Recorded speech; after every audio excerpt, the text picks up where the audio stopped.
देखिए question number 3 में प्रयत्न और भूल विधि से निम्नलिखित समीकरण को हल ज्ञात कीजिए। देखिए काफी आसान है। यहाँ पर क्या करेंगे, जैसे हम लोग क्वेश्चन नंबर 1 और 2 बनाए वैसे ही बनाना है। यहाँ पर देखिए 1 नंबर में क्या दिया हुआ, तो दिया हुआ है 5p + 2 = 17। तो अब देखिए हम लोग क्या करेंगे, इसमें तो p का वैल्यू नहीं दिया हुआ, तो हम लोग वही भूल और प्रयत्न विधि उसी को कहेंगे।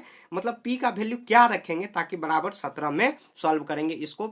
5p + 2 को सॉल्व करते हुए p के जगह पर क्या रखेंगे ताकि 17 आ जाए। तो वही हम लोग समीकरण को सॉल्व करते हुए तो अंदाजा लगाना, या नहीं तो आप 1 से शुरुआत कर दीजिए। तो हम लोग देखिए p बराबर 1 रखने पर ऐसे कर लेंगे। तो p के जगह पर 1 रखेंगे, 5 × 1 बराबर यहाँ पर +2, तो 5 × 1 तो 5 होगा, +2 7 आ गया।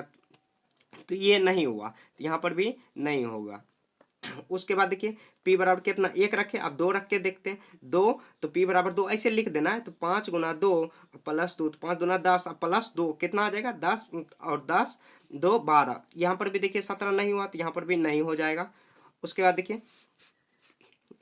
बाद देखिए p बराबर कितना 3 रखेंगे, तो 5 × 3 अब +2, तो 5 × 3 = 15 और 2 17। तो देखिए 17 17 यहाँ पर कितना हुआ, दोनों बराबर हो गया, तो यहाँ पर हाँ हो जाएगा। तो लिख देंगे अतः p बराबर कितना 3 रखने पर समीकरण संतुष्ट करेगा। ठीक है, बस ऐसे बनाना। देखिए कितना शॉर्ट में मैंने बताया।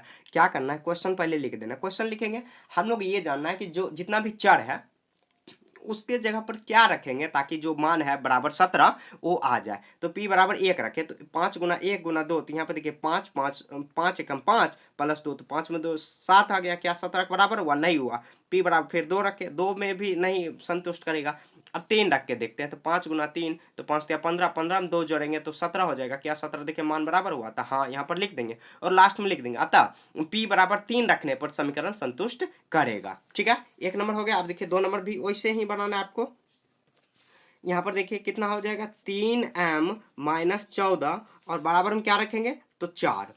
तो देखिए हम लोग यहाँ पर कुछ अंदाजा लगाएंगे। तो m बराबर क्या रख सकते हैं, अगर मान लीजिए 1 रखेंगे तो 3 × 1 और यहाँ पर माइनस में हो जाएगा, नहीं होगा। फिर 2 रख के देखेंगे तो नहीं होगा, 3 दूनी 6, 6 में से फिर 14 घटेगा, फिर माइनस में आ जाएगा यहाँ पर, लेकिन प्लस में।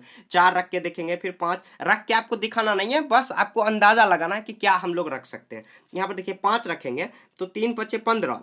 जैसे 5 रखेंगे तो 3 × 5 तो 15 हो जाएगा, -14, 3 × 5 = 15। अब 15 में से 14 घटेगा तो 1 आ गया, लेकिन यहाँ पर 4 लाना है। अगर 5 भी नहीं हुआ, 6 रख के देखेंगे। तो m बराबर 6 रख के देखते हैं, क्योंकि देखिए यहाँ पर कुछ लग रहा है, क्योंकि वो सब तो माइनस में चल जाता है। और माइनस में रखने पर तो यहाँ पर देखिए 3 × 6 - 14, तो यहाँ पर कितना हो जाएगा, तो 3 छाके 18 और -14, तो यहाँ पर देखिए कितना 18 में से 14 जाएगा तो कितना हो गया 4। तो यहाँ पर भी 4 4, तो लिख देंगे हाँ, लिखेंगे अतः m बराबर 6 रखने पर समीकरण संतुष्ट हो रहा है।